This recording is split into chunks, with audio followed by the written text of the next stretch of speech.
లలితాంబికాయై నమః. నమో మహద్భ్యో ఋషిభ్యో గురుభ్యో నమః. మనకు భూమి కనిపించినంత స్థూలంగా నీరు కనబడదు. ఒకవేళ కనబడ్డా భూమి కంటే వ్యాపకత్వం ఎక్కువ. సూక్ష్మం అవుతున్న కొద్దీ వ్యాపించిపోతూ ఉంటుంది, శక్తి పెరిగిపోతూ ఉంటుంది.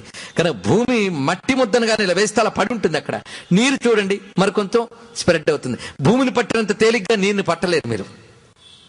భూమిని అయితే చెత్త పట్టుకోవచ్చు, నీటిని పట్టాలంటే కంటైనర్ కావాలి. ఒకదానికంటే ఒక సూక్ష్మం అవుతున్న కొద్దీ ఏం జరుగుతుందో ఆలోచించండి. మీరు సూక్ష్మతత్వం ఏంటో అర్థమైపోతుంది. నీరు కంటే సూక్ష్మం ఏంటి? అగ్ని. దీన్ని నీటిని పట్టినంత సులభంగా పట్టలేం, అవునా లేదా? దానికి కంటైనర్ చాలదు, దానికి ఇంకా అవస్థపడాలి. కానీ దానికి శక్తి ఎక్కువ, నీటి కంటే వ్యాపకత్వం ఎక్కువ. సూక్ష్మం అవుతున్న కొద్దీ వ్యాపకత్వం ఎక్కువ అవుతుంది, మనం గ్రహించడం తక్కువైపోతుంది, శక్తి మాత్రం పెరిగిపోతుంటుంది. కానీ సూక్ష్మతత్వం తెలుసుకోవాలి అంటే ఇదే అర్థం. సూక్ష్మతత్వం తెలిస్తే గానీ మోక్షం రాదు. అందుకే సూక్ష్మంలోనే మోక్షం ఉంది కానీ స్థూలంలో మోక్షం లేదు. స్థూలం అంటే ఇలా అండి, బండ బయటకు కనబడేదంతా స్థూలం. సూక్ష్మం చూడాలి.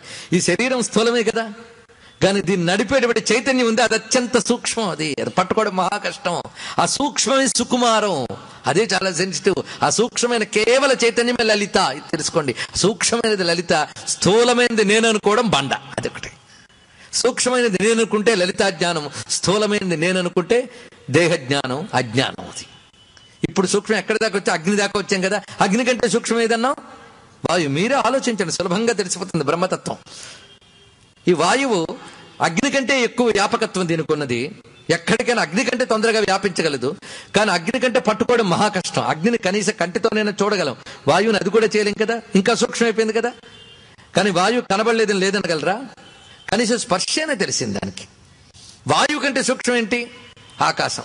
చూడండి, ఒకదానికుంటూ వెళ్తూ ఉంటే పట్టు చిక్కట్లేదు మనకు, చూశారు కదా. ఆకాశం అత్యంత సూక్ష్మమైనది. ఆకాశం కంటే సూక్ష్మమైనది ఏంటి చెప్పగలమా? ఇంకోటి ఉందిట, మనస్సు. దానికంటే సూక్ష్మమైనటువంటిది అది. దీన్ని పట్టడం మహా కష్టంట, దీనికంటే వ్యాపించిపోతుంది. అంటే భూతాల ప్రకారంగా చూస్తే ఆకాశం కంటే సూక్ష్మమైనది అంటే పరతత్వానికి వెళ్ళిపోతాం, మనకొకటి లేదు. కానీ ఇక్కడ మనం భావించేప్పుడు ఆకాశం కంటే సూక్ష్మమైనది మనస్సు, అంతఃకరణం. దానికంటే సూక్ష్మమైన తత్వం ఏది అంటే భగవత్ తత్వము. అది దానికంటే సూక్ష్మం.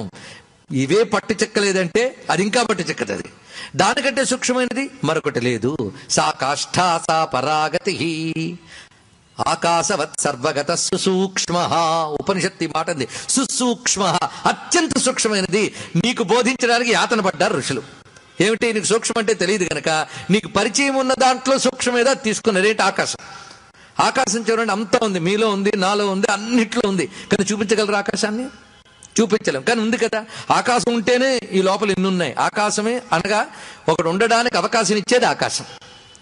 ఈ ఆకాశం అంతా శక్తివంతమై సూక్ష్మంగా ఉంది, దానిలోనే మనందరం ఉన్నాం. ఆకాశం లేని చోట ఎక్కడ? కనుక మనకు తెలిసినంత మేరకు బాగా వ్యాపించుకుపోయి అన్నిటికీ ఆధారముగా ఉన్నది ఇప్పుడు ఏమిటి? ఆకాశం అని తెలిసిపోయింది. ఆకాశం కంటే సూక్ష్మమైనది భగవత్తత్వం. ఆకాశమే అందలేదంటే భగవత్తత్వం ఇంకెంత సూక్ష్మం? అందలేదు కానీ లేదని లేదు. ఇది అందుకోవడం నీకు కష్టం, కానీ అంత సూక్ష్మమైనదని చెప్పడం వల్ల కనీసం ఊహైనా చేయగలవు, భావనైనా చేయగలవు, చింతనైనా చేయగలవు. అది చెప్తున్నారు. ఆకాశవత్ సర్వగత సుసూక్ష్మ.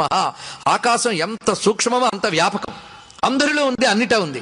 దానికంటే సూక్ష్మమైన ఈశ్వర చైతన్యం అటు ఆకాశంలోనూ ఉంది, ఆకాశంలో ఉన్న ఇతర భూతాల్లోనూ ఉంది, ఆ ఇతర భూతాలతో మమైకమై తిరుగుతున్న ప్రతి జీవిలోనూ ఉన్నది. ఆ భగవత్తత్వం ఆకాశం కంటే సూక్ష్మమైనది. ఆ సున్నితమైన సుకుమారమైనటువంటి సర్వవ్యాపకమైన తత్వం ఏదో అది అమ్మ లలిత. అందుకే సుసూక్ష్మము సుకుమారము అన్నారు. అందుకే లలిత అనే పేరే అంత. అందుకే భండాసురుడు అంటాడు, ఇంత చేస్తే ఆవిడ లలితా నామధారిణి అన్నాడు. ఇక్కడ లలితా నామధారిణి అంటూ ఆ నామం ఎలాగో ఆవిడ అలాగే అన్నాడు. అంటే అంత సుకుమారి, మెత్తనిది. ఆ మెత్తనామెను కొట్టడం చాలా సులభం అనుకున్నాడు. మనం అనుకుంటాం స్థూలంలోనే శక్తి ఉందని, కానీ సూక్ష్మంలోనే శక్తి ఉంటుంది. బాగా స్థూలకాయం పెరిగిపోయిన వాడికి శక్తి ఉంటుందండి? అది వాడికి అసలు ఉంటుంది శక్తి. కానీ స్థూలంలో ఏమిటి? సూక్ష్మంలోనూ ఉంది అంతా కూడా. అందుకే సూక్ష్మమైన చైతన్యమే అమ్మ. ఇది గ్రహించడం కోసం, అంత సూక్ష్మం మనకు అర్థం అవడం కష్టం గనక అర్థం చేయడం కోసం ఇన్ని కథలు, ఇంత కల్పన చేసి ఆ సూక్ష్మ జ్ఞానాన్ని పొందండ్రా అని బోధిస్తున్నాడు ఇక్కడ. మొత్తానికి ఆ సూక్ష్మ జ్ఞాన స్వరూపుడైన లలిత ఎక్కడున్నది? ఈ స్థూలమైన అజ్ఞాన రూపమైన భండాసురుడు ఇద్దరు కౌంటర్ పార్ట్స్ వెళ్ళాడు, మూల సైన్యంతో సహా వెళ్ళాడు. అక్కడికి వెళ్ళినప్పుడు యుద్ధం మొదలైంది. అందులో రకరకాలైనటువంటి అస్త్రాలు శస్త్రాలు ప్రయోగిస్తూ ఉంటే అమ్మవారు కూడా బదులు చెప్తున్నారు. భండాసురేంద్ర నిర్ముక్త శస్త్ర ప్రత్యస్త్ర వర్షిణి. ఇప్పుడు ఇక్కడికి వచ్చాం. ఒక్క వాక్యం ఇది. భండాసురుడు వేసినటువంటి శస్త్రములకు ప్రతిగా అంటే ఆన్సర్, వాటికి కౌంటర్గా అమ్మ వేస్తున్నది అస్త్రములు. వాడు వేస్తున్నది శస్త్రములు, అమ్మ వేస్తున్నది అస్త్రములు. చూడండి, అంత శబ్దం కూడా అంత జాగ్రత్తగా వాడారు. భండాసురేంద్ర నిర్ముక్త శస్త్ర ప్రత్యస్త్ర వర్షిణి. వాడు వేసిన శస్త్రానికి బదులుగా అస్త్రములు వేసింది.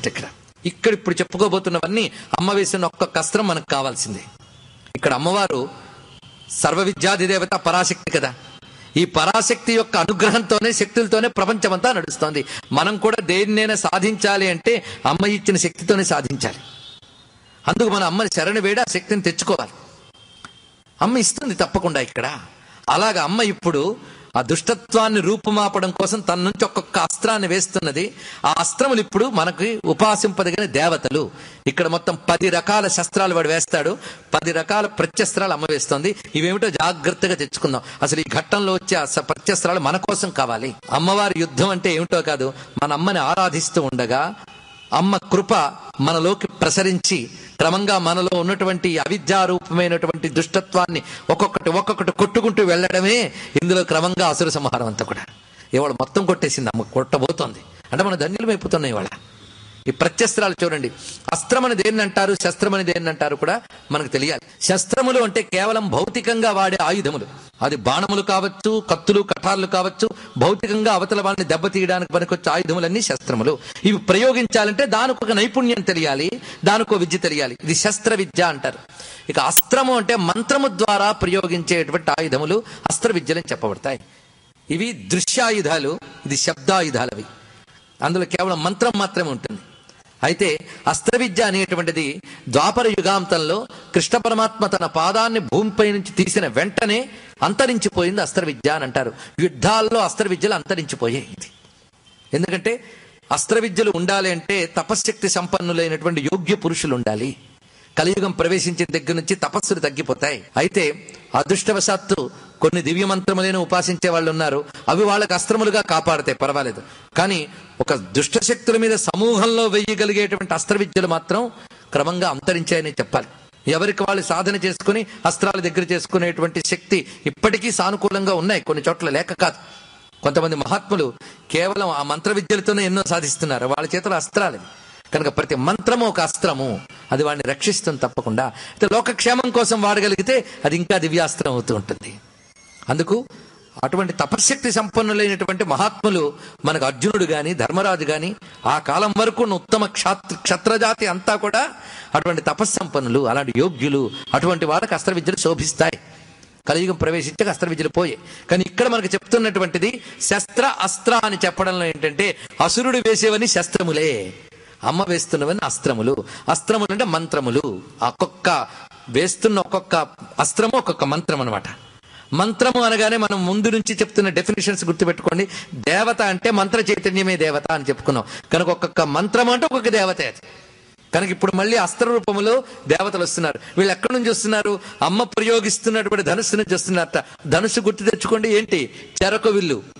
వాటి నుంచి ఆవిడ ఇవన్నీ వేస్తోంది ఒక్కొక్కటి కూడా. అంటే అర్థం అమ్మ సర్వ మంత్రాత్మిక, సర్వ యంత్రాత్మిక. చదువుతున్నారు కదా, లలితా శాస్త్రంలోనే ఉంది ఆ నామం. సర్వమంత్రాత్మిక ఆవిడ, సర్వమంత్రాత్మిక. అన్ని మంత్రముల స్వరూపం ఆవిడ. ఆ మంత్రములను కాదు, సర్వమంత్రములు. మంత్రములు ప్రధానంగా వైదిక మంత్రములు, తాంత్రిక మంత్రములు, శాబర మంత్రములను 3 రకాలుగా ఉంటాయి. ఎవరి స్థాయిలో వారు వారి అర్హతలు బట్టి చేస్తుంటారు. అన్ని మంత్రములు రాసి ఆవిడ సర్వమంత్ర స్వరూపిణ తల్లి. అందుకే మనల్ని అనుగ్రహించడం కోసం ఎప్పుడు ఏ మంత్రాధిదేవతగా రావాలో ఆవిడ ఇష్టం వస్తోంది. ఇప్పుడు ఒక్కొక్కటి. ఇప్పుడు వీడు వేస్తున్న శస్త్రములు, అమ్మ వేస్తున్న అస్త్రాలు పేర్లు వింటే తెలిసిపోతాయి. ఈ శస్త్రాలు ఎక్కడో లేవు, మనల్ని బాధిస్తూ మనలో మన చుట్టూ ఉన్నాయని తెలుస్తుంది. వాటిని పరిహరించడానికి ఏ దేవతని ఎలా ఆరాధించాలో తెలుసుకుంటూ ఆ దేవత అమ్మ రూపమే అని గ్రహించగలగాలి. ఇక్కడ చెప్పేవి మొత్తం 10 రకాలైనటువంటి అమ్మవారి మంత్రాలు ఇక్కడ చెప్పబడుతున్నాయి. ఇందులో సభల్లో ఎంత మేరకు చెప్పవచ్చో అంత మేరకు మంత్రాలు మాత్రం చెప్పడం జరుగుతుంది. మీరు వాటిని వినియోగించుకుని జీవితంలో బాగుపడచ్చు. అవి ఇక్కడ చెప్పడం జరుగుతుంది. ఎందుకంటే అందరికి ఉపయోగకరంగా ఉండాలని చేస్తున్నాం. ఈ ఉపయోగకరం 2 విధాలు. వినడంతోనే ఒక ఉపయోగం తప్పకుండా జరుగుతుంది. మన జీవితాల్లోనే మార్పు తెస్తుంది వినడం. అది బుద్ధిలో, ఆలోచనలో మార్పు తేవడమే కాదు, మనకున్న అనేక గ్రహ దోషాలని, పరిస్థితులను చక్కదిద్దగలదు అమ్మవారి కథ వింటేనే. అందుకు ఎవరైతే శ్రద్ధగా విన్నారో వారికి మాత్రం అమ్మ యొక్క అనుగ్రహం సంపూర్ణంగా లభిస్తుంది. లేదా ఎంత మేరకు వినగలిగారో అంత మేరకు అనుగ్రహం సంపూర్ణంగా లభిస్తుంది. ఏ అంశము కూడా కాలక్షేపాంశము కాదు. ఎందుకంటే ఇందులో అసలు లోతు ఏంటో అనుభవంతో చెప్తున్నాం గనక ఈ మాట చెప్పవలసి వస్తుంది ఇక్కడ. రెండవది, ఇది ఒక ప్రయోజనం అయితే, రెండవ ప్రయోజనం చెప్పినవి కొన్ని నిత్య జీవితంలో ఇలా చేసుకుంటే బాగుంటుంది అని మనం శ్యామలానామాలు, వారాహినామాలు, లలితానామాలు ఇవన్నీ చెప్పుకున్నాం. ఇవన్నీ మనకి ఆ మహర్షి గ్రంథాల్లో ఇచ్చినవి మనం పంచుకున్నాం ఇక్కడ. అంతే, మనది. అది ఏ ఒక్కరి సొత్తు కాదు, మహర్షి మన కోసం దాచిపెట్టాడు. అది అందరికీ ఏ విధంగా ఇవ్వాలో శాస్త్రం సంప్రదాయం అనుమతిస్తోందో ఆ మేరకు ఇక్కడ ఇవ్వడం జరిగింది. వాటి నిర్భ్యంతరంగా అనుష్ఠానం చేసుకోవచ్చు, వాటి ఫలితాన్ని పొందవచ్చు. అది రెండవ ప్రయోజనం. అలాగా చెప్పుకోబోయేటువంటివి మన జీవితానికి అత్యంత ఉపయోగకరమైనటువంటి కొన్ని మంత్రములు రాబోతున్నాయి. ఒక్కొక్కటి ఇందులో ఉన్నదాన్ని మనం లిఖించి అనుసరించవలసిన మంత్రాలైతే లిఖించుకోవచ్చు, లేనివి విన్నప్పుడు స్మరించి నమస్కారం చేసుకోండి. ఆ మేరకు దాని యొక్క ప్రయోజనం దానికి ఉంటుంది.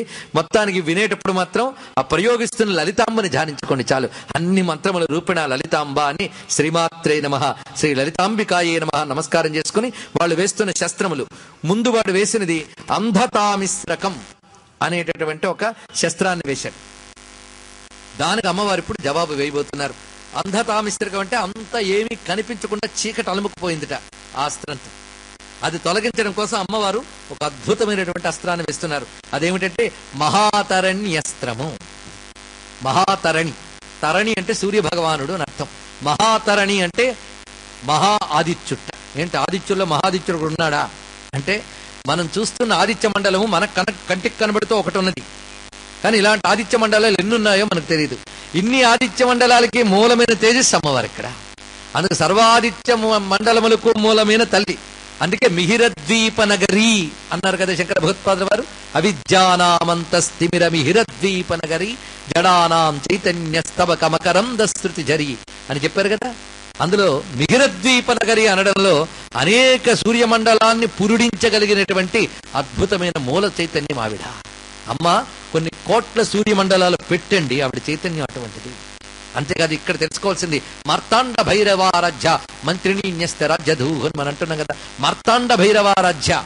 ఈ మార్తాండ భైరవుడు ఎవరు అంటే, అమ్మవారు కాలచక్రం తయారు చేయడం కోసం తన హృదయ మండలంలోంచి ఆదిత్యుడిని సృజించారట. అక్కడి నుంచి కాలచక్రం అంతా సృజన చేశారని ఆ మూలమైన మార్తాండ భైరవుడు అమ్మవారిని ఆరాధన చేసుకుంటుంటాట. శ్రీ విద్యోపాసకుల్లో గొప్పవాడు సూర్య భగవానుడు. ఇది గుర్తుపెట్టుకోండి. సూర్యుడు కూడా అమ్మవారి ఉపాసకుడే, ఎందుకంటే ఆవిడిచ్చిన వెలుగుతోనే ప్రవర్తిస్తున్నాడు ఆయన. అందుకు ఆ సూర్యమండలంలో కూడా అమ్మవారిని ధ్యానించే ప్రక్రియ ఉంది. ఇది ప్రతివారు పాటించుకోవచ్చు. ప్రాతకాలంలో సూర్యమండలాన్ని చూస్తూ అందులో అమ్మని ధ్యానించే పద్ధతి చెప్పారు మనవారు. ఎలాగంటే పాశాంకుశ ధనుర్బాణ ధరాం అరుణ విగ్రహాం సూర్యమండల మధ్యస్థాం ధ్యాయే త్రిపుర సుందరీం. సూర్యమండలాన్ని చూస్తూ ఇది నమస్కారం చేసుకోవచ్చు. ఈ శ్లోకంతో మీరు అర్ఘ్యప్రదానం కూడా చేసుకోవచ్చు. ఎవరైనా స్నానం చేసి ప్రాతకాలంలో సూర్యమండలంలో అమ్మని ధ్యానించే పద్ధతిది. పాశాంకుశ ధనుర్బాణ ధరాం అరుణ విగ్రహాం సూర్యమండల మధ్యస్థాం ధ్యాయేత్ త్రిపుర సుందరీం. ఇదే మీకు భానుమండల మధ్యస్థ అని చెప్పబడుతుంది. అంతేనా? చంద్రమండల మధ్యగా ఆవిడే వన్య రూప. సూర్య చంద్ర అగ్ని మండలములు మూడింటి యందు ఆవిడుంది. ఈ మూడు మండలములే ప్రపంచానికి హేతువు. సూర్య చంద్ర అగ్నులే ప్రధానమైన జ్యోతిస్వరూపాలు, శక్తి స్వరూపాలు. అవునా కదా? ఈ మూడింటి యందు ఉన్న పరమ జ్యోతి ఎవడ? అది అమ్మవారు. అందుకే ఆవిడ త్రిపుర అనడంలో ఈ అర్థాన్ని కూడా చెప్పారు. ఏణాంకానల భానుమండల శ్రీచక్ర మధ్యస్థితాం. శ్రీచక్రం అంటే ఏంటో కదా, విశ్వచక్రం అంట. విశ్వచక్రంలో మూడే తేజో మండలాలు ఉన్నాయట. అగ్నిమండలం, చంద్రమండలం, సూర్యమండలం. అది సరిగ్గా మన శరీరంలో కూడా మూలాధారం నుంచి లెక్క వేసుకు వెళితే ఒక 2 చక్రాలు దాటే వరకు అగ్నిమండలం, అటు తర్వాత మనకి సూర్యమండలం, అటుపై ఆజ్ఞాచక్రం నుంచి పై భాగం అంతా చంద్రమండలం. మనలోనే ఉన్నాయి 3 చూడండి. కనుక మనలో 3, బయట 3. అంతేకాదు మనలో వాక్కు అగ్నిమండలం. వేద సంప్రదాయం తెలిసిన వాళ్ళకి తెలుస్తుంది. వాక్కు అగ్నిమండలం. అగ్నిర్మేవాచి స్థిత. వాక్కు అగ్నిమండలం. మన చూపు సూర్యమండలం, మన మనస్సు చంద్రమండలం. ఈ 3 కదా మనం అంటే. ఈ చూపు అంటే బాహ్యం, దాని తర్వాత ఇటువైపు వాక్కు, ఇంకోటి మనస్సు, త్రికరణాలు. ఇవి సూర్యచంద్రాగ్ని మండలం అంట. ఈ 3 పని చేయడానికి ఏ చైతన్య హేతువో ఆవిడ మళ్ళీ త్రిపుర. ఈ 3 యందు వ్యాపించిపోయింది. చూడండి, ఇక్కడ అమ్మ లేనిది ఎక్కడా? నీ స్థూల సూక్ష్మ కారణ శరీరాల్లో అమ్మ వ్యాపించిపోయింది. అందుకే త్రిపుర. ఈ మూడు గొప్పగా కనబడడానికి కారణం ఏంటి? చైతన్యమే కదా. మూడింటి యందు వ్యాపించిపోయింది స్థూల సూక్ష్మ కారణాల్లో. అంతేకాదు వాటితో నువ్వు పొందే అవస్థలు కొన్ని మూడు ఉన్నాయి, జాగ్రత్త స్వప్న సుషుప్తులు. వాటిలో చైతన్యం కూడా అమ్మే. ఆఖరికి ఓంకారంలో మూడున్నాయి ప్రధానంగా, అకార ఉకార మకారాలు, అది మూడు అమ్మే. ఇక సృష్టి స్థితి లయలు మూడు పనులు, ఆ మూడు అమ్మవే. ఈ మూడు చేయడానికి మూడు గుణములు నియమింపబడుతున్నాయి, సత్వరజస్తమో గుణములు, అవి మూడే. చూడండి ఇక్కడ అవి నియమించేవాళ్ళు ముగ్గురు, బ్రహ్మ విష్ణు రుద్రులు. వారికి శక్తులు మళ్ళీ మూడు. ఆఖరికి మనలో ప్రధానమైన నాడులు మూడు, ఇడా పింగళ సుషుమ్న. ఇక ప్రధానమైన శక్తులు మూడు, ఇచ్ఛా జ్ఞాన క్రియ. మనం ఆరాధించే అగ్నిహోత్రం ప్రధానంగా మూడు రూపాలు. ఏమిటి? గార్హపత్యాగ్ని, దక్షిణాగ్ని, ఆహవనీయాగ్ని. ఈ మూడు అగ్నులు మళ్ళీ మూడే. వేదములు నాలుగుగా చెప్పిన ప్రధానమైన మంత్రములు మూడే, రుక్కు యజుస్సు సామములు. కనుక సృష్టి అంతా మూడు మూడు మూడు మూడేనండి. ఈ మూడు మూడుగా ఉన్న సృష్టి అంతా ఎవరి వల్ల చైతన్యాన్ని పొందిందో ఆవిడ త్రిపుర. అది త్రిపుర అనేటువంటి మాట. ఈ త్రిపురాలకి అందమిచ్చిన తల్లి త్రిపుర సుందరి. కనుక త్రిపుర సుందరి దేవిని ఈరోజు మనం ప్రధానంగా తెలుసుకున్నాం. అయితే త్రిపురాలని నడిపించడమే కాదు, ఈ త్రిపురాలు పుట్టక ముందు, త్రిపురాలు పుట్టిన తర్వాత, త్రిపురాలు లయించిన తర్వాత కూడా ఆవిడ ఉంటుంది. అందుకే త్రిభిపుర త్రిపుర అన్నారు. ఈ మూడింటికి ముందే ఉంది, మూడు నశించిన ఉంటుంది, మూడింట్లోనూ ఉంది ఆవిడ. అందుకే ఆవిడని త్రిపుర సుందరి అని మనం కీర్తిస్తూ ఉన్నాం. ఇది త్రిపుర సుందరి నామం యొక్క విశేషం. ఇంత ఎందుకు చెప్పుకున్నామంటే సూర్యమండల చంద్రమండల అగ్నిమండలములు ఆవిడ స్వరూపం గనకనే వీడు ఎప్పుడైతే అంధతామిశ్రాస్త్రం వేశాడో వెంటనే ఆవిడ మహాతరని అస్త్రాన్ని వేసిందిట. దీని యొక్క భావం ఏంటంటే ఇందులో చెప్పబడుతున్నది ఆదిత్యోపాసన. ఆదిత్య ఉపాసన ఇందులో చెప్పబడుతున్నది. అంటే అమ్మ ఆరాధనలో సూర్య ఆరాధన కూడా ఒక భాగమే. అందుకే లలితా విద్య మన ఆశ్రమైన అన్ని ఉపాసనల్ని కలబోసుకుంది.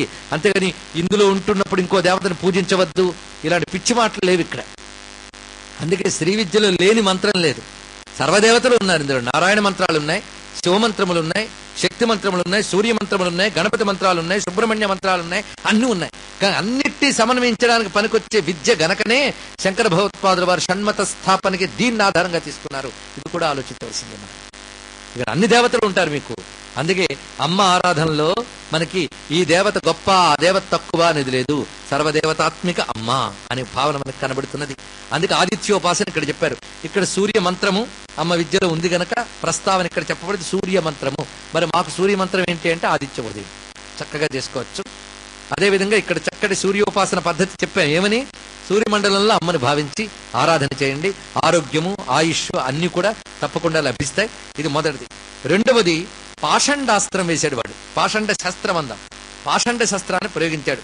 పాషండ అంటే అర్థం ఏమిటి? పాషండము అంటే వేద ధర్మానికి విరుద్ధంగా ఉన్నదాన్ని పాషండం అంటారు. వేద బాహ్య పాషండ అన్నారు. వేద బాహ్యుడు. అమ్మవారు ఒక మాట అంటారు, నాకు 2 చేతులున్నాయ్యా, ఆ 2 చేతుల్లో ఉన్నవాడు నా చేతిలో ఉన్నట్టు, ఈ 2 చేతులు దాటిపోతే నా చెయ్యి జారిపోయినట్టే అని. చెయ్యి జారిపోవడాన్ని భ్రష్టుడు అని అంటారు. కనుక నాకు 2 చేతులుట, ఒకటి నిగమము, ఇంకోటి ఆగమము. అమ్మ చెప్తున్నది నిగమం కుడి చెయ్యి, ఆగమం ఎడం చెయ్యట. ఈ 2 మార్గాల్లో వెళ్ళేటువంటి వాళ్ళు ఎవరో వాళ్ళ చేతిలో ఉన్నట్టు, ఈ ధర్మ మార్గాన్ని అతిక్రమించిన వాళ్ళందరూ చెయ్యి జారిపోయినట్టే. అందుకే నిజాజ్ఞా రూప నిగమ పుణ్య పుణ్య ఫలప్రద. ఎంత చక్కగా చెప్పారు ఆ వాక్యములు. వేదములంటే అర్థమేంటి? అమ్మవారి యొక్క ఆజ్ఞారూపం అంటే వేదములు. అవి ఆవిడ యొక్క ఆర్డర్స్, లా అండ్ ఆర్డర్. నిజాజ్ఞారూప నిగమ, ఆవిడ ఆజ్ఞారూపం నిగమములు. దాన్ని అనుసరిస్తే పుణ్యం, తప్పితే అపుణ్యం. అపుణ్యం అంటే పాపం. అంటే పాపం అనే మాట కూడా అనట్ట. పాపం పుణ్యము కాదు అన్నారు. అది ఎంత బాగుందో. పుణ్యం అపుణ్యం. కనుక ఆజ్ఞారూపములైన వేద ధర్మాన్ని అనుసరిస్తే పుణ్యం, దాన్ని తప్పితే పాపం. అందుకు పుణ్యానికి ఫలితంగా సుఖాన్ని ఇస్తున్నది, పాపానికి ఫలితంగా దుఃఖం ఇస్తున్నది. మన దుఃఖం అంతా ఒకప్పుడు మనం చేసుకున్నటువంటి పాప ఫలమే. ఒక రాజైన వాడు చేసిన కర్మకు అనుగుణంగా శిక్షిస్తాడు, రక్షిస్తాడు. ఎలాగో జగచ్ఛాసకురాలైనటువంటి ఆ తల్లి కూడా ఈ విధంగా పుణ్యఫలంగా సుఖాన్ని, అపుణ్యఫలంగా దుఃఖాన్ని ఇస్తూ నడుపుతున్నది. అందుకే నిజాజ్ఞారూప నిగమ పుణ్యాపుణ్య ఫలప్రద నామంలో కూడా ఎంత చక్కటి బోధ ఉందో చూడండి. ఇక్కడ ఈ పని చేస్తూ ఉంటుంది ఆ తల్లి. అందుకు ఎప్పుడూ కూడా వేద ధర్మ మార్గాన్ని అనుసరించాలి. ఒకవేళ అలా తప్పితే అది ప్రమాదం ప్రపంచానికి. అందుకు వేద విరుద్ధమైనటువంటి వేదాల్లోవి, వేదాంతాల్లోవి, పురాణాల్లో పాత అయిపోయండి. అందుకే మేము కొత్త కల్టం తెచ్చుకొచ్చామండి అంటే కొంప ముంచేరండి అనండి. కొత్తదేదొచ్చినా కొంప ముంచుతుంది, సనాతన ధర్మమే కాపాడుతుంది. కొత్తది వద్దు మనకి. కొన్ని సదాచారాలు కొందరు చెయ్యరు. చేయకపోవడానికి 2 కారణాలు ఉంటాయి. ఒకటి బద్ధకం, అది పెద్ద కారణం చేయకపోవడానికి. మరి ఏంటో కాదు, బద్ధకం అది. రెండవది ఏమిటి అంటే పరిస్థితులు కుదరకపోవడం. ఈ పరిస్థితులు కుదరకపోవడం అనేది తప్పించుకోవడానికి చాలా మంది వాడతారు, కానీ పరిస్థితులు కుదరకపోవడం అనేది ఎప్పుడో అప్పుడు అంతే. అందరికీ పరిస్థితులు కుదరదని చెప్పలేం. సరే, ఈ పరిస్థితులు కుదరకపోవడం ఇలాంటి జరుగుతాయి. ఇలా పరిస్థితులు అనుకూలించకపోవడం వల్ల కొన్ని సంప్రదాయాలు పాటించలేము. అయ్యో పాటించలేకపోతున్నామే, అవి ఉన్నప్పటికీ బాధపడినా పర్వాలేదండి, అది బాధపడరు సరికదా, ఈ రోజులు ఎక్కడ కుదురుతుంది, అవన్నీ చాదస్తాలు అని నింద చేస్తారు. పాటించకపోవడం వల్ల ఒకటే తప్పు, పాటించకపోయినా పర్వాలేదంటం వల్ల రెండో తప్పు చేసిన దోషం వస్తుంది. కనీసం రెండు తప్పులు లేకుండా ఒక్క తప్పుతో తృప్తిపడండి.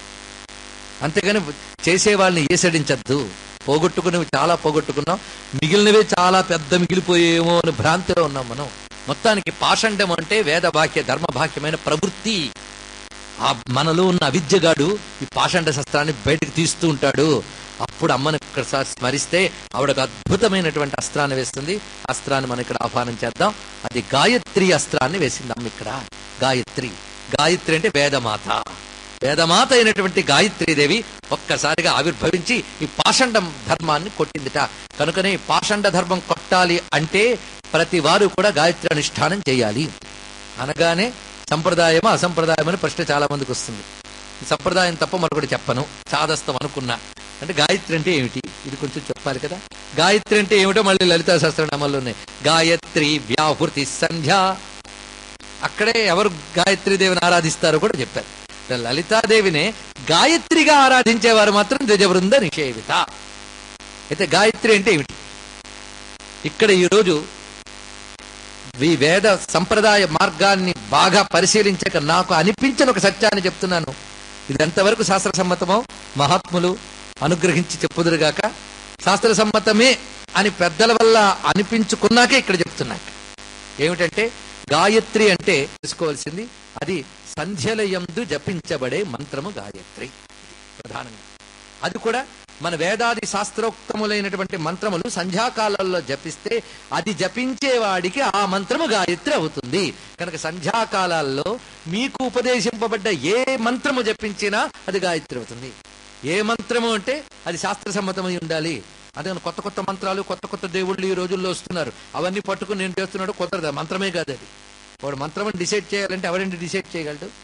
ఒకటి ఔషధం అని డిసైడ్ చేయడానికి మెడికల్ డిపార్ట్మెంట్ ఎలా ఉంటుందో, ఒక మంత్రం అని డిసైడ్ చేయడానికి శాస్త్రం ఒకటి ఉంటుంది. అందుకు శాస్త్ర సమ్మతమైన ఒక మంత్రము, ఆ మంత్రాన్ని సంధ్యాకాలంలో జపిస్తే అది గాయత్రి అవుతుంది.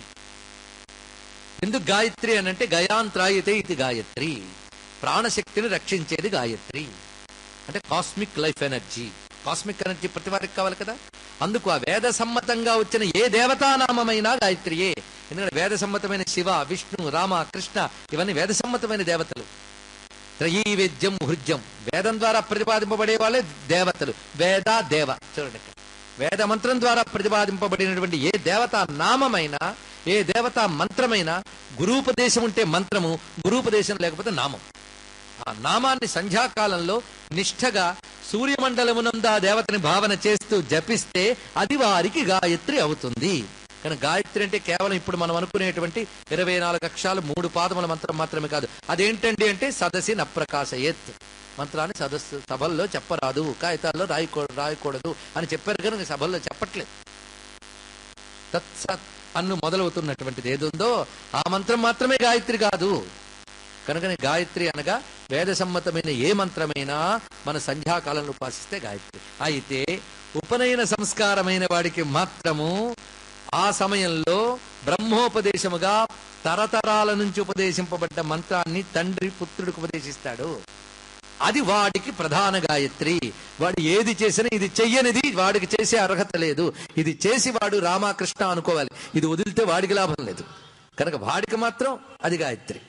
అది లేని వాళ్ళకి ఏ మంత్రం వాళ్ళు చేస్తున్నారు అదే వాళ్ళకి గాయత్రి. కనుక గాయత్రి మంత్రం అందరూ చేయాలి. గాయత్రి మంత్రం అంటే ఏంటో చెప్పుకున్నాం కదా, అది అందరూ చేయవచ్చు. అయితే సంధ్యాకాలంలో సూర్యమండలం భావించి రామనామం చేసిన గాయత్రివే, ఆదిత్య హృదయం చదివిన గాయత్రియే, ఇది తెలుసుకోండి. అయితే ఇక్కడ అమ్మవారి గాయత్రి అందరూ జపించుకోదగిన గాయత్రి ఒకటి మనకి దేవి భాగవతంలో మహానుభావుడు అందించాడు. ఇది అందరూ జపించుకోవచ్చు. అయితే అగ్నిహోత్రం దగ్గర ఉపనయన సంస్కారం పొందినవాడు మాత్రం తనకు తండ్రి ఇచ్చిన మంత్రాన్ని విడిచిపెట్టి మళ్ళీ ఇది చేసేస్తాను అంటే మాత్రం అంగీకరించకూడదు. వాడు అక్కడ ఒట్టి పెడతాడు, అహరహ సంధ్యాముపాసీత చచ్చే వరకు సంధ్యావందనం చేసుకుంటానన్నాడు. ఏది సన్యాస దీక్ష తీసుకుంటే వేరే విషయం, అంతవరకు కూడా ఒట్టి పెట్టాడు కనుక చేసి తీరాలి అక్కడ. అది వాడి కర్తవ్యం, లోకక్షేమం కోసం వాడు చెయ్యాలి, వాడికి అది కర్తవ్యం. వాడికి మళ్ళీ ఇప్పుడు నేను చెప్పబోయే గాయత్రి చెయ్యాలనిపిస్తే అది చేసి ఇది చెయ్యాలే తప్ప అది వదిలి చేయకూడదు. అది లేని వాళ్ళు హాయిగా దీన్నే గాయత్రిగా హాయిగా చేసుకుని గాయత్రి మంత్ర ఫలితాన్నంతటి పొందవచ్చు. ప్రాణశక్తిని రక్షించుతున్నది గాయత్రి, అంతేకాదు గాతారం త్రాయితే ఇది గాయత్రి అన్నాడు, పాడేవాడిని రక్షిస్తుందట. అందుకే నేను గాయత్రి మంత్రాన్ని ట్యూన్ చేశాను, నాకేం ఫలితం వస్తుంది అన్నాడు. 21 నరకాల్లో పడతావు అని చెప్పాము. ఇక్కడ గాయత్రి మంత్రం పాటలు పాడితే ఏమవుతుందండి, అది వస్తుంది. ఇక్కడ గాయత్రి పాటలు పాడేది, మంత్రం అంటేనే మననం చేయాల్సింది తప్ప గానం చేయాల్సింది కాదు అది. మరి గానం చేసేవాడిని రక్షిస్తుందంటే ఇక్కడ గానం అంటే మన శరీరంలో గానం అంటే శ్వాస, శ్వాసతో కలిపి గాని మంత్రాన్ని చేస్తే అది గాయత్రి అవుతుంది. ఇది తెలుసుకోండి. అదే మౌనంగా మన శ్వాసతో మంత్రాన్ని చేస్తే అదే పెద్ద గాయత్రి అవుతుంది, అది మన ప్రాణశక్తిని రక్షిస్తుంది. ఇలా కూడా అర్థం చెప్పుకోవచ్చు. ఇది సంప్రదాయ ధోరణిలోనే చెప్పాలని ఆ సంప్రదాయవేత్తల్ని సంప్రదించి చెప్పినటువంటి మాటలు ఇవన్నీ కూడా. మొత్తానికి ఇప్పుడు తెలిసింది కదా.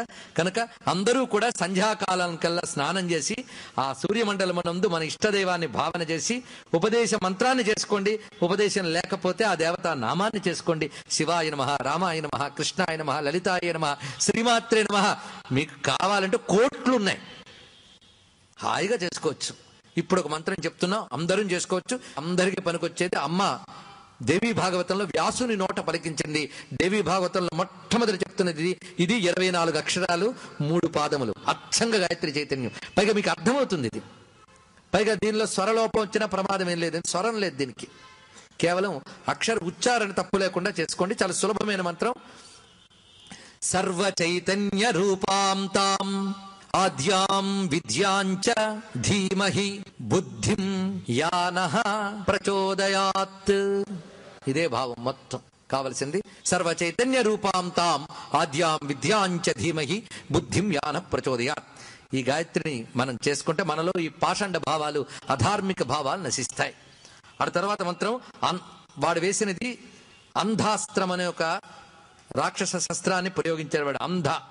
అంధశాస్త్రం ఇది. అంధత్వం అంటే మళ్ళీ గుడ్డితనం. చూస్తారా, ఇందాకటి దీనికి తేడా ఏమిటి? ఇందాకటిది బయట ఉన్న చీకటి, అంటే నీకు చూడగలిగే శక్తి ఉన్నా బయట చీకటి ఉంటే చూడలేకపోతే అంధతామిశ్రకం.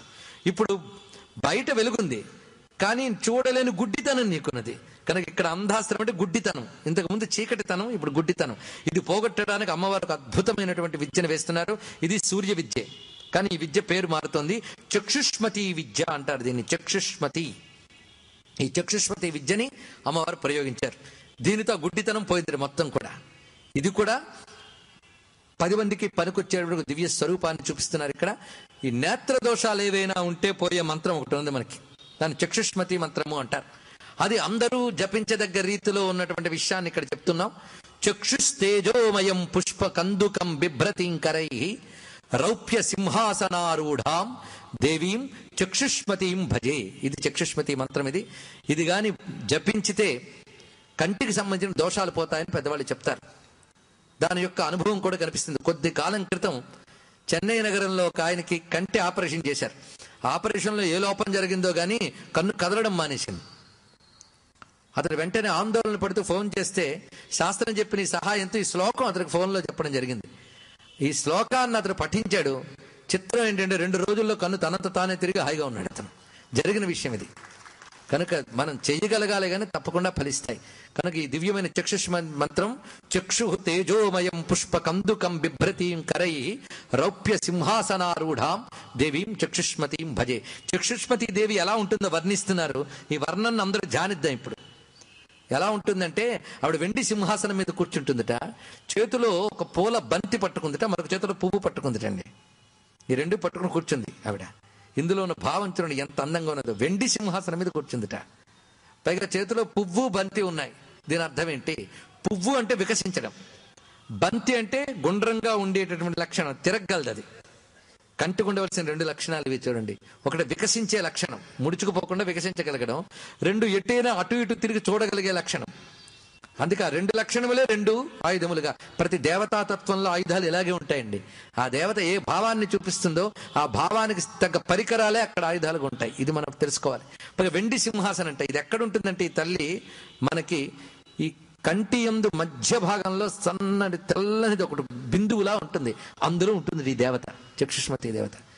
ఇక్కడ మనలో ఇక్కడ ఉంటుంది, జగచ్చక్షువైన సూర్యమండలంలో ఈ దేవత ఉంటుందిట. మనం గత జన్మంలో సరైన ప్రవర్తన చేస్తే సూర్యుడు అనుగ్రహించి మన కంటికి చూసే శక్తిని ఇస్తాట. ఇలా ఆయా దేవతలు అనుగ్రహిస్తేనే ఇంద్రియాలు పనిచేస్తాయి. అందుకే దేవతాపచారం చేస్తే ఇంద్రియ శక్తులు పనిచేయవు. ఇవాళ ఇప్పుడు ఇంద్రియ శక్తులు పనిచేయట్లేదంటే దేవతా సంబంధమైన అపరాధం ఏదో గత జన్మల్లో చేశాం. ఇది తెలుసుకుని ఇప్పటికైనా దేవతాపచారం చేయకుండా ఉండాలి. ఈ దేవతలందరూ భగవత్ శక్తి విశేషాలు, వాళ్ళు అనుగ్రహిస్తేనే ఇంద్రియములు. అందుకు దేవతలను ఎప్పుడు కృతజ్ఞత ఎందుకు చూపించాలంటే ఈ ఇంద్రియాల్లో వాళ్ళు ఉండి నడిపిస్తున్నారు. వాళ్ళు ఇచ్చిన శక్తిని మనం వాడుకుంటున్నాం, కానీ మనం శక్తిని తయారు చేసుకోలేదు అనే మాట పదే పదే చెప్పుకుంటూ ఉన్నాం ఇక్కడ. అలా ఇక్కడ ఆ చక్షుష్మతి దేవి ఆ శక్తిని ఇక్కడ వర్ణిస్తున్నారు. అలా ఉన్న చక్షుష్మతి నమస్కరిస్తున్నాం. ఇది చేసేటప్పుడు మరొక విశేషం అంటే శ్రీ భగవతే సూర్యాయ ఆదిత్యాయ అక్షితేజసే నమః. ఇది కూడా దీనికి అనుసంధానం చేసుకోవచ్చు. శ్రీ భగవతే సూర్యాయ ఆదిత్యాయ అక్షితేజసే నమః. ఈ మంత్రం ఈ శ్లోకం కలిపి సూర్యమండలంలో అమ్మవారిని భావన చేస్తే చక్కటి ఫలితములు పొందవచ్చు. ఇక తర్వాత శక్తినా శాస్త్రం అనేది వేసేవాడు. ఈ శక్తినా శాస్త్రానికి అంటే శక్తిని మొత్తం నశింపజేసేటువంటి ఒక శాస్త్రం. ఇక్కడ అస్త్రం అని వాడికి వ్యవహారంలో వాడుతున్నప్పటికీ కూడా దివ్యార్థంలో గ్రహించవద్దు. శక్తినా శాస్త్రం వాడు వేస్తే అమ్మవారు దానికి విశ్వావసు అనేటువంటి అస్త్రాన్ని వేశారు. ఇది విశ్వావసు మంత్రం.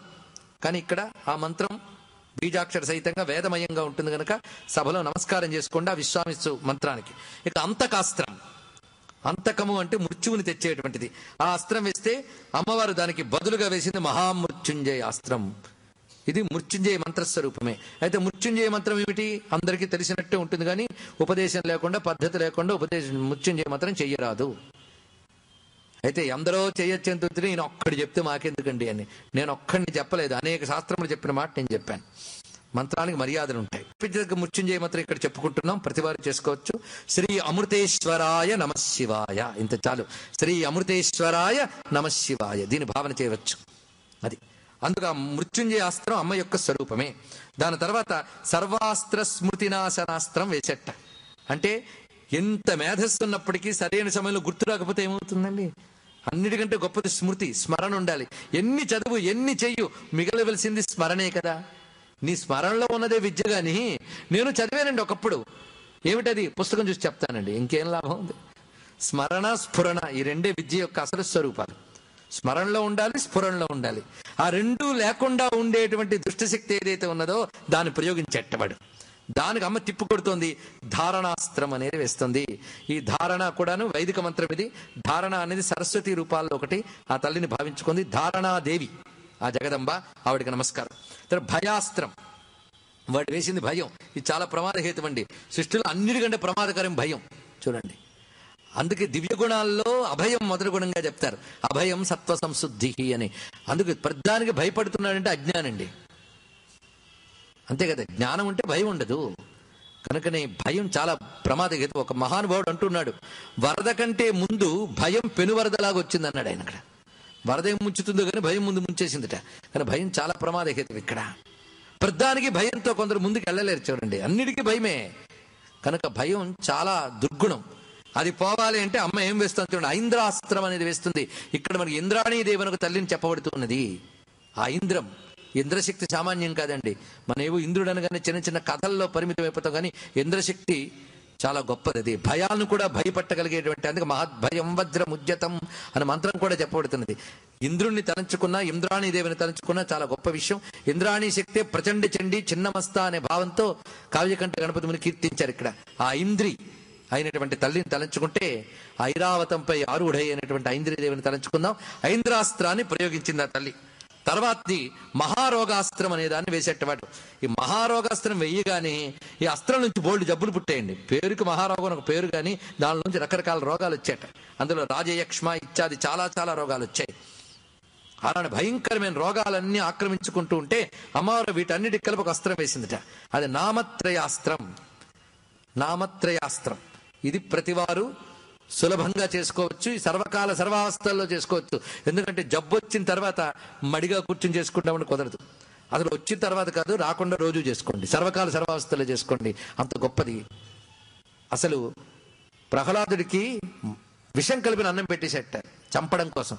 అంటే ఇది రహస్యంగా తెలిసే తిను అని మహానుభావుడు చెయ్యి పెట్టి ఈ మంత్రం అనుకుని తిన్నట్టండి ప్రహ్లాదుడు. ఈ కథ విష్ణు పురాణంలో ఉంది. అని తింటే బాగుపడి పెట్టా ఆ మంత్రం ఇది. అలాగని ఎప్పుడు విషం కనబడగానే చెయ్యి పెట్టి అభిమంత్రించమని కాదు. ప్రహ్లాదుడు లాంటి వాడికి వేరు.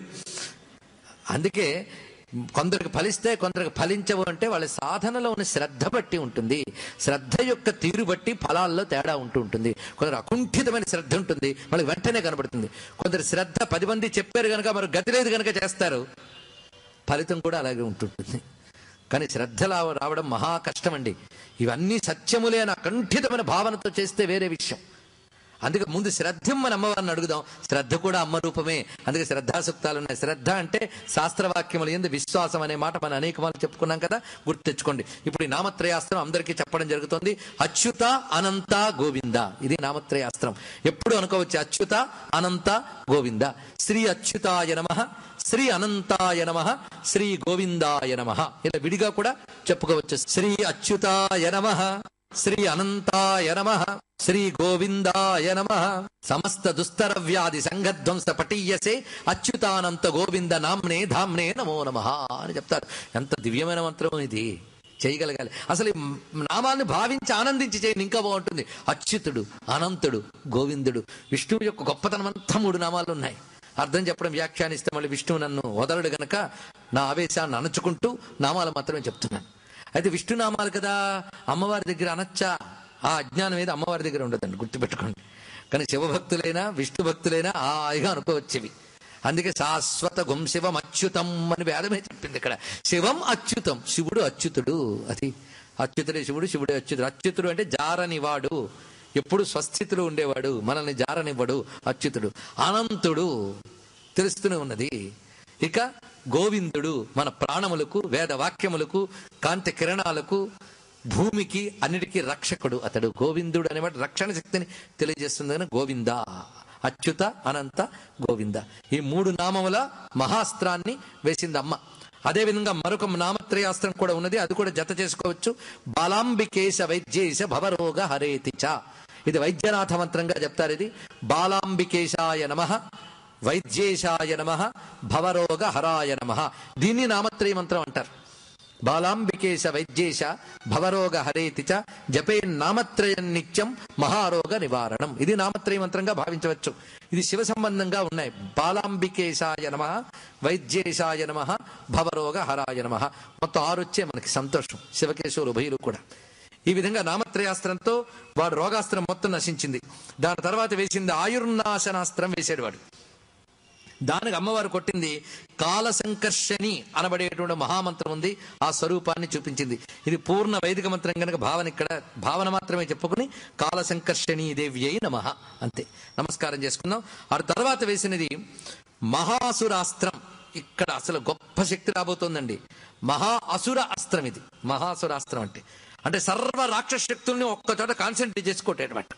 ఆ అస్త్రం నుంచి బయటకు వచ్చేట ఎవరెవరంటే చూడండి, మధు కైటభ, శుంభ నిశుంభ, చండ ముండ, రక్తబీజ, ధూమ్రాక్ష, ఇలా రకరకాలు బయలుదేరారు ఒక్కొక్కరు. అలాగే మహిషాసురుడు, వాడితో పాటు చిక్షురుడు, ఇలా రకరకాల మంది బయలుదేరారు. బోల్డ్ గుంపు. వీళ్ళందరినీ కొట్టడానికి అమ్మ ఒక్క మందహాసం చేసి ఒకే ఒక్క అస్త్రం వేసి కొట్టారు. దుర్గాస్త్రం. అమ్మ దుర్గా అమ్మ వచ్చింది. ఇప్పుడు అమ్మ దుర్గా రూపంలో వచ్చింది. ఇక్కడ చెప్పడం దుర్గా మంత్రం అనమాట. ఈ దుర్గా మంత్రం, చండీ మంత్రం మనం ఏదైతే మనం భావన చేస్తున్నామో ఆ దుర్గాదేవి వచ్చింది, రక్షణ శక్తి. ఈ లలితాదేవి దుర్గా మంత్ర రూపంగా వచ్చింది. దుర్గా మంత్రం సమస్త అసుర శక్తులు నశింపజేస్తుంది. అసురులు అంటే ఏమిటో మొదటి నుండి చెప్పుకుంటున్నాం కదా, బాధాకర శక్తులు. అవి ఒకటే అర్థం, బాధాకర శక్తులు. నిన్ను బాధించి నీకు సుఖంగా అనిపిస్తూనే పరిణామంలోనైనా నేను బాధించేవి ఉన్నాయో ఆ బాధాకర శక్తులని తొలగాలంటే అమ్మ దుర్గమ్మని ఆశ్రయించాలి. ఆ దుర్గా మంత్రం ఇక్కడ చెప్పబడుతున్నది. దుర్గా మంత్రాలు కోట్లు వందలు ఉన్నాయండి. ఎన్నున్నాయో దుర్గా మంత్రాలు. ఆ దుర్గా మంత్రాలు అన్ని కలబోస్తే మళ్ళీ చండీ సప్తశతం ఒక అద్భుతమైన గ్రంథం. అందులో ప్రతి నామము దుర్గా మంత్రమే. అందుకు దుర్గా దుర్గా దుర్గా చాలు ఈ నామం. దుర్లభ, దుర్గమ, దుర్గా, దుఃఖహంత్రి, సుఖప్రద, దుష్టదూర, దురాచార శమని, దోషవర్జిత. ఆ దుర్గా తత్వం అంతా అక్కడ చూపించారు. ఎవరైతే దుర్లభ దుర్గమయో ఆవిడ దుర్గా. అంటే మాటకి మనస్సుకి అందనిది, అంతర్ముఖమైన సాధనకి తప్ప అంత తేలిగ్గా దొరకనిది దుర్లభ దుర్గమ. ఇది అర్థం. అందుకే అంతర్ముఖ సమారాధ్య సో దుర్లభ అక్కడే చెప్పారు కదా, బహిర్ముఖులకి మహాకష్టం కనుక దుర్లభ ఆవిడ. నువ్వు మాటలతో మనసుతో వర్ణించలేవు, ఊహించలేవు గనక దుర్గమా. పరతత్వం ఇలా ఉంటుందని చెప్పలేవు నువ్వు. దుర్గమం అది అంత తేలిగ్గా దొరుకుతుందా? అందుకు దుర్గమా. ఈ రెండిటికి ఒకే పదంలో చెప్పుకోండి, దుర్గా. దుర్లభ, దుర్గమ. దుర్గా శబ్దానికి అర్థాలు ఇవి. ఆ దుర్గాదేవి అంటే రక్షణ శక్తి అని ఇంకొక అర్థం. దుర్గా అంటే ప్రధాన అర్థం రక్షణ శక్తి. ఈ దుర్గని ఆశ్రయిస్తే ఏమొస్తుందండి? దుఃఖహంత్రి, సుఖప్రద. అయితే అందరూ ఈవిడిని ఆశ్రయిస్తున్నారంటే దుష్టులు ఆవిడిని ఆశ్రయించలేరు. దుష్ట దూర, వాళ్ళకి ఎప్పుడు దూరంగానే ఉంటుంది. అయ్యా, ఇంత దురాచారాల మధ్య ఉన్నాం కదా, అమ్మని మనం ఆశ్రయించగలమా అంటే, దురాచారాల మధ్య ఉన్నావు గనక అమ్మని ఆశ్రయించు. ఆవిడ ఏవి దుహు దుహు ఉన్నాయో అన్ని కొట్టేస్తుందట. దుహు అంటే భరించలేనిది, భరించలేనివే ఉన్నాయో అన్ని తీసేస్తుంది. దుఃఖము, దుర్మార్గము, దురాచారము, దుష్టత్వము, దుస్సాధ్యము అన్ని దుహుతోనే మొదలయ్యాయి. ఈ దుహులన్నీ తీసిపారేసే తల్లి దుర్గా. ఇక్కడ తెలుసుకుంటే చాలు. ఆ దుష్టత్వాన్ని, దుఃఖాన్ని, దుర్మార్గాన్ని, దురాచారాన్ని, దుస్సాధ్యాన్ని కూడా తొలగించగలిగేటువంటి తల్లి అమ్మ దుర్గా. అందుకు ఆ తల్లిని తలంచుకుంటే దురాచార దోషాన్ని పోగొడుతుంది. దురాచార శమని, ఆ దోషవర్జిత, ఏ దోషం లేని తల్లి. ఈ దుర్గాతత్వం అంతా ఆ నామాల గుంపులో ఉందండి. మీకు లలితాలీలే చెప్తున్నాను, లలితా సహస్రనామాల్లో గెలిపోయాం. ఆ గుంపు అంతా దుర్గానామాలు. అలా అమ్మవారి యొక్క అన్ని విద్యలు లలితా సహస్రనామాలు ఉన్నాయి. లలితా సహస్రంలో కనబడనే అమ్మవారు లేరు. చూడండి, ఇక్కడ అన్ని అమ్మలు ఉన్నారు. మహాలక్ష్మి, మృడప్రియ ఉంది, రాజరాజేశ్వరి మంత్రతత్వం ఉంది, సరస్వతి, శాస్త్రమయ్యి ఇత్యాది సారస్వత మంత్రాలు ఉన్నాయి. అన్ని మంత్రములు ఉన్నాయి ఇందులో. మొత్తానికి ఒక్కడే తెలుసుకోవాల్సింది ఏంటంటే, రకరకాల పళ్ళ గుత్తులతో ఉన్న ఒక గొప్ప ఫలవృక్షం లలితా సహస్రం. దానిలో ఒక పళ్ళ చెట్టుకి ఒకే రకమైన పళ్ళ గుత్తులు ఉంటాయి, కానీ లలితా శాస్త్రం అనే పళ్ళ చెట్టుకి రకరకాల పళ్ళ గుత్తులు ఉన్నాయి. రకరకాల ఫలాలు అక్కడ గుత్తులు గుత్తులుగా ఉంటాయి. గుత్తులు తీసుకోవాలి మీరు. గుత్తులు గుత్తులు నామాలండి. ఏ ఏ గుత్తులు ఎలా ఉన్నాయో తీసుకుంటే అది కాదు, అద్భుతమైనటువంటిది. భవదావ సుధా వృష్టి పాపారణ్యదవానల దౌర్భాగ్యతూల వాతూల జరాధ్వాంతర విప్రభ భాగ్యాబ్ధి చంద్రిక భక్త చిత్తకేకి ఘన ఘన రోగ పర్వత దంభోళి మృత్యుదారు కుఠారిక. ఇది గుత్తి. ఇవి మన జాతకంలో ఉన్న రకరకాల దోషాలు పోగొట్టే మంత్రాలు. ఇవి రహస్యం, మీ సూచనగా చెప్తున్నా. విస్తారంగా చెప్తే సమయం లేదు ఇప్పుడు. ఈ గుత్తి తీసుకుని దీనికి ముందు వెనక శ్రీమాత్రే నమః సంపుటీకరణ చేస్తే మనకి అనేక దోషాలు పోతాయి ఇందులో. అది గుత్తి పెట్టారు. ఇలా ఎన్ని గుత్తులు గుత్తులుగా ద్రాక్ష గుత్తుల్లా వేలాడుతుంటే తీయ తీయని అమ్మ యొక్క నామాలు గుత్తులు. ఇక్కడ ఒక్కొక్క గుత్తులో ఒక్కొక్క దేవతాతత్వం, ఒక మంత్ర విశేష విద్య ఉంటుంది. శాంభవి విద్య కొన్ని నామాల్లో ఉంటుంది, దుర్గా విద్య కొన్ని నామాల్లో పెట్టారు, కుండలిని విద్య కొన్ని నామాల్లో పెట్టారు. ఇలా ప్రత్యేకత. అలాగే షట్చక్రాల్లో ఒక్కొక్క చక్రం దగ్గర ఎలా ఉంటుంది తల్లి, అదుగు నామాల గుంపు. 476వ నామం నుంచి విశుద్ధి చక్రం రక్తవర్ణ త్రిలోచన ఖట్వాంగాది ప్రహరణ వదనైక సమన్విత పాయసాన్న ప్రియా త్వక్స్థా పశులోక భయంకరి అమృతాది మహాశక్తి సంవృత డాకినీశ్వరి. ఇది గుత్తి. విశుద్ధి చక్రంలో ఉన్న తల్లి ఎవరు, ఆవిడ ఏ ఆయుధాలు ధరించింది, రూపం ఎలా ఉంటుంది, ఆవిడ చుట్టూ శక్తులు ఎవరు కూర్చున్నారు, ఆ తల్లికి ప్రీతికరమైన నైవేద్యం ఏంటి, ఆ తల్లి మన శరీరంలో ఏ ధాతువుని కంట్రోల్ చేస్తుంది, ఆ ధాతువులో లోపం జరిగితే ఆ తల్లిని ఆ నైవేద్యంతో పూజ చేస్తే ఆ ధాతు వైషమ్యం పోయి శరీరం సర్దుకుంటుంది. అంతేకాదు ఆ ధాతువు మన శరీర నిర్మాణం జరిగే స్థాయి ఒకటి. అదేవిధంగా మాతృగర్భంలో శిశువు క్రమంగా 2వ నెల నుంచి ఒక్కొక్క రూపాన్ని తీసుకుంటూ వెళ్ళేటప్పుడు చిట్ట చివరికి 9వ నెల వరకు, అంటే 7 మాసములు, ఒక్కొక్క మాసంలో ఇందులో చెప్పబడ్డ ఒక్కొక్క ఆహారాన్ని తల్లి తీసుకుంటేట ఆ పిల్లవాడు ఆరోగ్యవంతుడి గర్భం నుంచి వస్తాడు. ఇది ఒక ప్రత్యేకమైన ప్రయోగాలు అక్కడ చెప్పబడుతున్నాయి. ఎన్ని విద్యలు ఉన్నాయో. ఇక వేదాంత విద్య తీయాలంటే అవి చాలా గుత్తులు గుత్తులుగా బయటకు వస్తాయి. బ్రహ్మ విద్య అంతా అక్కడ ఉంది. ఒక్క సహస్రనామ స్తోత్రం పెద్ద శాస్త్ర గ్రంథం అని చెప్పడానికి ఒక సూచన ప్రాయంగా కొన్ని చెప్పాం, కానీ అన్నీ విస్తరించి చెప్పుకోవాలంటే మనం ఒక్క లలితా శాస్త్రమే కొన్ని రోజులు చెప్పుకోవాల్సినంత మహావిద్య మనకు చెప్పబడుతున్నది.